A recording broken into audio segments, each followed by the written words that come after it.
News 18 India. और इस वक्त की बड़ी खबर आपको बता दें, किसान आंदोलन के तीसरे दिन पंजाब किसान मजदूर संघर्ष कमेटी के महासचिव सरवण सिंह पंढेर ने बड़ी बात कही है। पंढेर ने कहा कि किसानों का इरादा बैरिकेडिंग तोड़कर दिल्ली जाने का कतई नहीं है, बिल्कुल नहीं है। उन्होंने कहा कि आज शाम होने वाली वार्ता में खुद प्रधानमंत्री को किसानों के साथ बातचीत करनी चाहिए। पंढेर ने कहा कि किसान दिल्ली में शांतिपूर्ण प्रदर्शन करना चाहते हैं, इसके लिए उन्हें दिल्ली जाने दिया जाए और जितने भी बंद रास्ते हैं उन्हें खोल दिया जाए। तो सरवण सिंह पंढेर उन्होंने कहा कि प्रधानमंत्री जो है उन्हें इसमें दखल देना चाहिए, किसानों के साथ सीधे प्रधानमंत्री को बातचीत करनी चाहिए। आज जो शाम को वार्ता हो रही है 5 बजे। साथ ही साथ पंढेर ने यह भी कहा कि किसान दिल्ली में किसी तरह का कोई उत्पात नहीं मचाना चाहते हैं, सब कुछ शांतिपूर्वक तरीके से करना चाहते हैं, यानी उनका प्रदर्शन बिल्कुल शांतिपूर्वक तरीके से होगा और इसके लिए उन्हें दिल्ली जाने की इजाजत दी जाए और बंद रास्तों को खोल दिया जाए। जितनी नाकेबंदी की गई है, जो छावनी में तब्दील किया गया है, वो हटा दिया जाए और शांतिपूर्वक तरीके से वो अपना प्रदर्शन करना चाहते हैं। और एक बार फिर से हजारों की तादाद में प्रदर्शनकारी दिल्ली को बंधक बनाने की फिराक में है, लेकिन दिल्ली पुलिस इस बार पूरी तरह से सचेत है, सजग है। आज सुबह की 2 तस्वीरें आपको दिखाते हैं। पहली तस्वीर शंभू बॉर्डर की है और दूसरी तस्वीर गाजीपुर बॉर्डर की है। शंभू बॉर्डर पर एक तरफ किसान डटे हैं तो दूसरी तरफ पुलिस की मौजूदगी है। जबकि अगर गाजीपुर बॉर्डर की बात करें दिल्ली में, तो आज पुलिस की पहरेदारी में ट्रैफिक शुरू कर दिया गया है। तो यानी ट्रैफिक जो है, जो दफ्तर जाने वालों की ये सुबह 9 बजे के करीब जो लंबी कतारें 2 दिन हम देखने को मिल रही थी, वो आज कम से कम नहीं मिल रही। सब कुछ सुचारू रूप से चल रहा है। जो नॉर्मल ट्रैफिक है, यानी ट्रैफिक की गति भी ठीक है। आप देख रहे हैं तस्वीरें, पुलिस की जबरदस्त मौजूदगी में ये काम को अंजाम दिया जा रहा है। नहीं, ट्रैफिक में किसी तरह की अभी कोई अड़चन नजर नहीं आ रही। दूसरी तरफ जो पहली तस्वीर आप देख रहे हैं बाईं तरफ, वो शंभू बॉर्डर के, पंजाब का ये बॉर्डर है।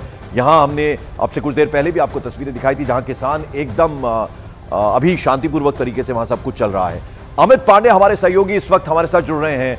अमित, आज हम देख रहे हैं ट्रैफिक नॉर्मल तरीके से चल रहा है, यानी किसी भी तरह का आज कोई झंझट है नहीं अभी फिलहाल। जी पंकज, बिल्कुल। और जैसा कि आपने गाजीपुर बॉर्डर का जिक्र किया था, तो हम ये तस्वीरें आपको यहाँ पर दिखा रहे हैं। ये लाइव तस्वीरें हैं कि सुचारू रूप से ट्रैफिक है वो यहाँ पर चल रहा है, उसका आवागमन हो रहा है। इसका मतलब कि सुरक्षा के साथ साथ जो संबंधित एजेंसियां हैं उन्होंने ये भी सुनिश्चित किया है कि जो ट्रैफिक है उनका मूवमेंट सुचारू रूप से, बेहद व्यस्ततम इलाकों में से एक है। और कोई भी चांस यहाँ पर नहीं लेना चाहती हैं एजेंसियां, और यही चाहती कि कानून व्यवस्था के साथ साथ ट्रैफिक भी उनका बेहतर तरीके से, ठीक तरीके से पालन हो। और यही कमोवेश हालत हर एक बॉर्डर की है, चाहे गुड़गांव बॉर्डर हो, चाहे सिंघू बॉर्डर हो, चाहे टीकरी बॉर्डर हो। तो पिछले किसान आंदोलन से सबक लेते हुए दिल्ली पुलिस और बिल्कुल, तो पिछली बार से सबक लिया है, जो बात अमित पांडे कह रहे हैं। यानी पिछली बार जिस तरह से जो दिक्कतें हुई थी, जो कमी रह गई थी, उसको पूरी तरह से पूरा कर लिया है पुलिस ने।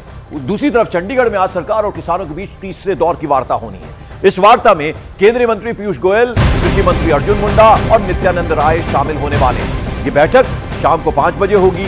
इसमें किसान की जो मांगे हैं उस पर चर्चा की जा रही है और ऐसा की जाएगी। और माना जा रहा है कि इस बैठक में 15 से 20 किसान नेता शामिल हो सकते हैं और पंजाब सरकार से भी कोई मंत्री इस बैठक में शिरकत कर सकता है। पिछली बार हुई बैठक में 17 किसान नेता शामिल हुए थे। 2 दौर की बातचीत हो चुकी है, तीसरे दौर की बातचीत है। जो पहले बातचीत हुई थी वो बेनतीजा रही थी, यानी किसी कंक्लूजन पे नहीं पहुंची थी। लेकिन इस बार 5 बजे जो बैठक होगी उसमें सरकार को भी उम्मीद है, किसानों को भी उम्मीद है कि कोई ना कोई हल जरूर निकलेगा। सरकार और किसानों के बीच आज होने वाली बैठक बेहद अहम मानी जा रही है, क्योंकि पिछली बार हुई बैठक में सरकार और किसानों के बीच किसी तरह की कोई सहमति नहीं बन पाई थी। इसके बाद किसानों ने दिल्ली कूच का ऐलान कर दिया था। किसानों ने सरकार पर मांगे न मानने का आरोप लगाया था, लेकिन एक बार फिर से वार्ता का प्रस्ताव आने के बाद सरकार ने किसानों से बातचीत के लिए तैयारी कर ली है। आज होने वाली जो शाम 5 बजे बैठक होगी, उसमें सरकार और किसान संगठनों के बीच कई मुद्दों पर चर्चा होगी और विशेष रूप से एमएसपी यानी न्यूनतम समर्थन मूल्य का मुद्दा भी छाया रहेगा। और चंडीगढ़ में किसान और सरकार के बीच होने वाली तीसरे दौर की वार्ता पर सभी की निगाहें टिकी हुई हैं। हम लगातार आपको ये कह रहे हैं, किसान नेताओं का कहना है कि वो बैठक के बाद दिल्ली कूच करने पर फैसला करेंगे।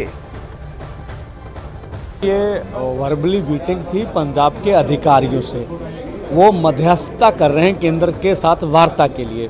तो पंजाब के डीजीपी इंटेलिजेंस से और भी अधिकारी थे।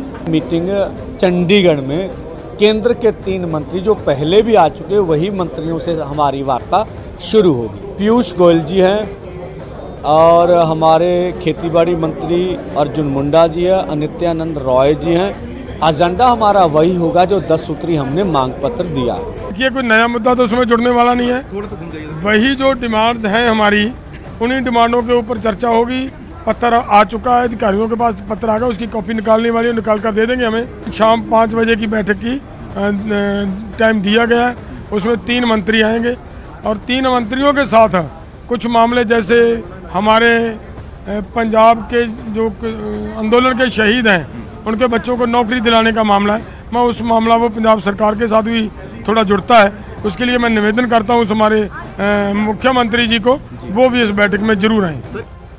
अमित, कितनी उम्मीद है कि ये जो डेडलॉक है वो आज टूटेगा? 5 बजे जो अहम बैठक होनी है, इसमें 20 किसान नेता जो हैं शामिल होंगे, पंजाब सरकार का एक मंत्री भी शामिल होगा, 3 केंद्रीय मंत्री हैं जिसमें कृषि मंत्री अर्जुन मुंडा हैं, नित्यानंद राय हैं और पीयूष गोयल हैं। लेकिन एक बात और है, अभी एक बयान आया है सरवन सिंह पंढेर का, वो ये कह रहे हैं कि प्रधानमंत्री को भी शामिल होना चाहिए और वो हमें इजाजत दे, दिल्ली में हम आए, शांतिपूर्वक हम प्रदर्शन करना चाहते हैं। कितनी उम्मीद आपको लगता है?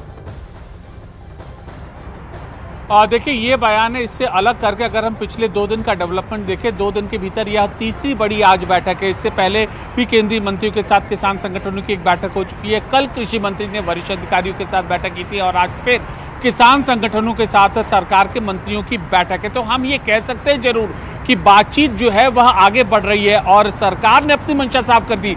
कम से कम आप आइए, टेबल पर हम बात करते हैं।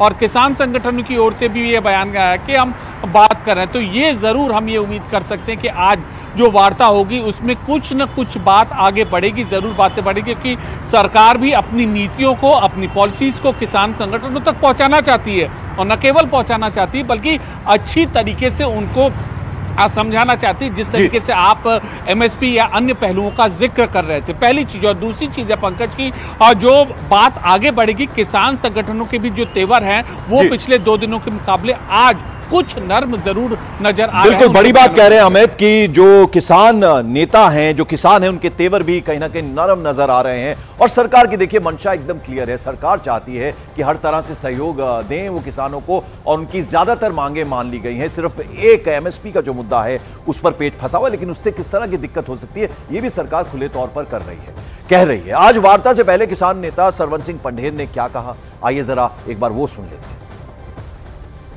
2 बातें हैं। आज माननीय मंत्री महोदय से मीटिंग है, हम चाहेंगे स्वयं प्रधानमंत्री जी उनसे बात करें और इन मांगों का आज हल हो जाए, ये सभी के लिए सुखद होगा। और दूसरा, अन्यथा लगता है कुछ ऐसा, तो ये लोकतांत्रिक मुल्क है, दिल्ली में पीसफुल ढंग से अपना आंदोलन करने की इजाज़त दी जाए, ये रास्ते सरकार खुद स्वयं खोल दे।